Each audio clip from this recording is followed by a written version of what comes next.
Hello class +1 student. इस video में आज हम Thomson's model of atom study करेंगे। यहाँ पर तो जे थॉमसन ने इन 1898 में proposed that an atom was a sphere of positive charge particles in which number of electrons were embedded.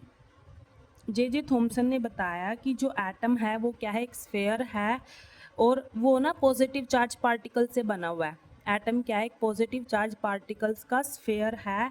उसमें जो इलेक्ट्रॉन्स हैं वो बीच में थोड़े थोड़े प्रेजेंट हैं। ठीक है, उस स्फीयर में, उस एटम के स्फीयर में इलेक्ट्रॉन्स क्या हैं, प्रेजेंट है थोड़े थोड़े। जो स्फीयर है वो किससे बना हुआ है, पॉजिटिव चार्ज पार्टिकल से बना हुआ है।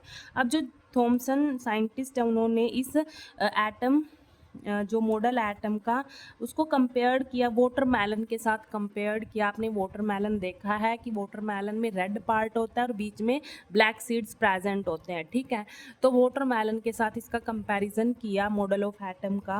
यहाँ पर जैसे ये एटम है, यहाँ पर जो ये पॉजिटिव चार्ज दिखाए हुए हैं रेड पेन से, ये क्या है, इसका इन पॉजिटिव चार्ज का कंपैरिजन किससे किया, कंपेयर्ड किससे किया, ये जो वाटरमेलन का रेड पार्ट होता है।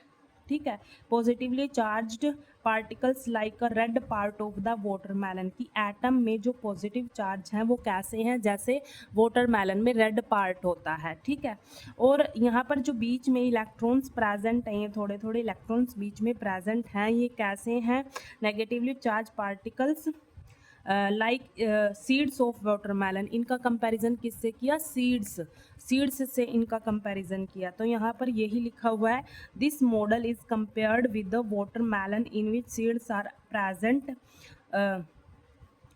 और with cake pudding in which dry fruits किसमिस आर अम्बेंडेड। और किससे कंपैरिजन किया, एक तो वाटरमेलन से कंपैरिजन किया, एक या फिर केक या पडिंग से उनका कंपैरिजन किया। पडिंग क्या होते हैं, जैसे खीर होती है ना, खीर के ऊपर थोड़े थोड़े ड्राई फ्रूट्स होते हैं, तो ड्राई फ्रूट्स क्या हो गए, इलेक्ट्रॉन्स हो गए, और जो खीर होगी वो क्या होगी, वो क्या हो गया यहाँ पर positive, like positively charged particles. ठीक है, तो this is why this model is sometimes called resin pudding model. इसीलिए हम इस मतलब कई बार इस मॉडल को क्या बोलते हैं, रेजाइन पडिंग मॉडल या फिर वाटरमेलन मॉडल भी बोलते हैं, क्योंकि इनका जो एटम के मॉडल है उसका कंपैरिजन इनके साथ किया गया, इसीलिए इनका नाम दे दिया ये। उसके बाद an atom as a whole is electrically neutral. उसके बाद बोला गया कि जो एटम होता है वो पूरी तरह से क्या होता है, इलेक्ट्रिकल न्यूट्रल होता है, because negative and positive charge are equal in magnitude. क्योंकि वहाँ पर जो पॉजिटिव चार्ज पार्टिकल हैं और इलेक्ट्रॉन्स हैं, नेगेटिवली चार्ज पार्टिकल्स हैं, उनका जो मैग्नीट्यूड है वो इक्वल है मैग्नीट्यूड, तो इसीलिए बोला गया कि इलेक्ट्रिकली न्यूट्रल होंगे ये। ठीक है, उसके बाद यहाँ पर लिमिटेशन है यहाँ पर इस मॉडल की।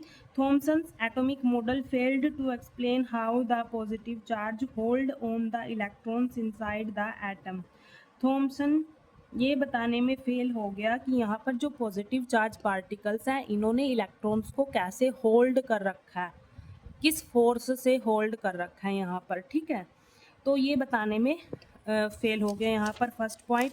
सेकंड पॉइंट देखो यहाँ पर लिमिटेशन का, this theory also failed to explain the position of the nucleus in an atom. यहाँ पर जे थॉमसन और जे थॉमसन ने ये भी नहीं बताया कि इस एटम में जो न्यूक्लियस की पोजीशन है वो कहाँ पर है, एग्जैक्ट पोजीशन नहीं बताई, एग्जैक्ट का न्यूक्लियस की पोजीशन बताई नहीं यहाँ पर, और ना ही एटम की स्टेबिलिटी बताई यहाँ पर। ठीक है, it could not explain the scattering experiment which carried out by Rutherford. J Thomson ना ही जो रदरफोर्ड का स्कैटरिंग एक्सपेरिमेंट है उसको भी एक्सप्लेन नहीं कर पाया। रदरफोर्ड का जो स्कैटरिंग एक्सपेरिमेंट है उसमें न्यूक्लियस की ही डिस्कवरी की गई थी, तो जे थॉमसन ने न्यूक्लियस की पोजीशन के बारे में कुछ नहीं बताया, उसकी स्टेबिलिटी के बारे में भी कुछ नहीं बताया। ठीक है, तो ये लिमिटेशन थी जे थॉमसन की।